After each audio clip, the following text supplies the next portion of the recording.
The rules nobody tells you. The knockout rounds are coming, and at some point in the next few weeks, a World Cup match is going to go to penalties. Most people think they know how a penalty shootout works. 5 kicks each. Score more, win, simple. But penalty shootouts have hidden rules most fans never notice. The coin toss, the goalkeeper's line, the order of takers. The moment a shootout ends early, here is what actually happens. In order. Rule 1, the coin toss. Before a single penalty is taken, there is a coin toss. Actually, there can be 2 coin tosses. First, the referee decides which goal will be used for the shootout. Usually this is done by coin toss, unless there are safety issues, pitch problems, crowd problems, or one goal cannot be used. Then there is a second coin toss.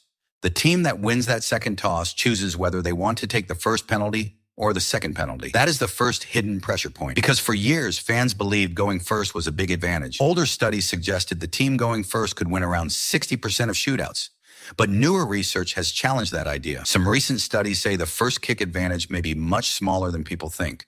The real pressure is not just first or second. It is the exact moment when a player has to score to keep his country alive. That pressure starts before the first kick is even taken. Rule 2, who can take a penalty? Only players who are on the pitch at the end of extra time can take a penalty. That means a player who was substituted earlier cannot suddenly come back just because he is good at penalties. If Ronaldo, Messi, Mbappe, or anyone else has already been substituted, they cannot return for the shootout. There is one more rule most fans miss. If one team has fewer players at the end of extra time because of a red card, the other team must reduce their number of takers to match them. So if one team has 10 players, the other team also chooses only 10 eligible takers. A shootout is not just about the best 5 penalty takers. It is about who is still on the field when extra time ends. Rule 3, the format. The format is simple. Each team takes 5 penalties. Team A takes 1, Team B takes 1, then Team A again, then Team B again. This continues until each team has taken 5 kicks. But the shootout does not always reach all 10 kicks. If one team cannot mathematically catch the other team, the shootout ends immediately. For example, if one team scores its first 3 penalties and the other team misses its first 3, it is over. There is no need to take the remaining kicks. The result is already decided. That is called mathematical certainty. And it is why some shootouts end before all 5 penalties are taken. Rule 4, sudden death. If the score is level after 5 penalties each, the shootout goes to sudden death. Sudden death does not mean one random kick wins it immediately. It means both teams still get 1 kick each in the same round. If both score, the shootout continues.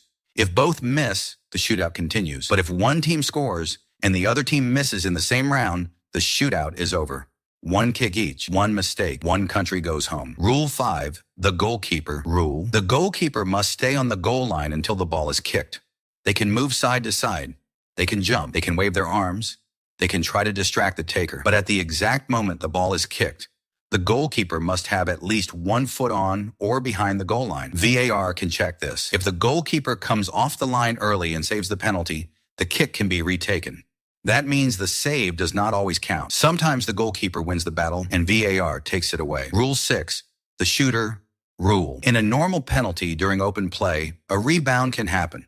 But in a penalty shootout, there is no follow-up tap-in. The player gets 1 kick.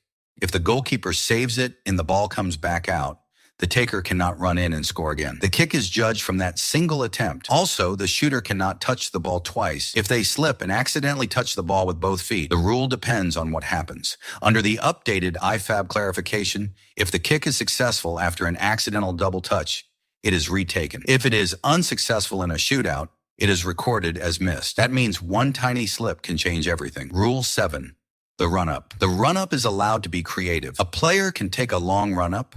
A player can slow down. A player can stutter during the run-up, but they cannot fake the actual kick after finishing the run-up. That is the key difference. Feinting during the run-up is allowed.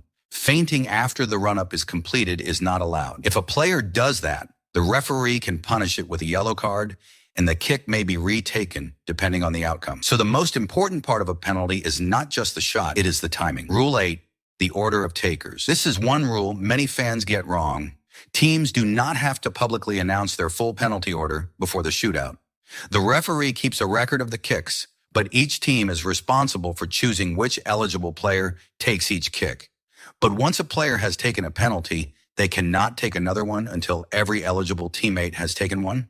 So your best penalty taker cannot just take the first kick, the 5th kick, and the sudden death kick. Everyone has to go once before anyone goes again. And if the shootout reaches a second full round, the order can change. That is why managers think carefully. Because if your best taker is fifth, the shootout might end before he even gets a chance. Coin toss. Eligible players only. 5 penalties each. Sudden death. Goalkeepers on the line. No rebound tap-ins. No double touch. No repeat taker until everyone has gone. Those are the rules most fans do not fully know about penalty shootouts. The knockout rounds are coming, and at some point, one of these rules is going to decide a match. When it happens, most people will be confused. But now you will know exactly what is going on. The game has not changed.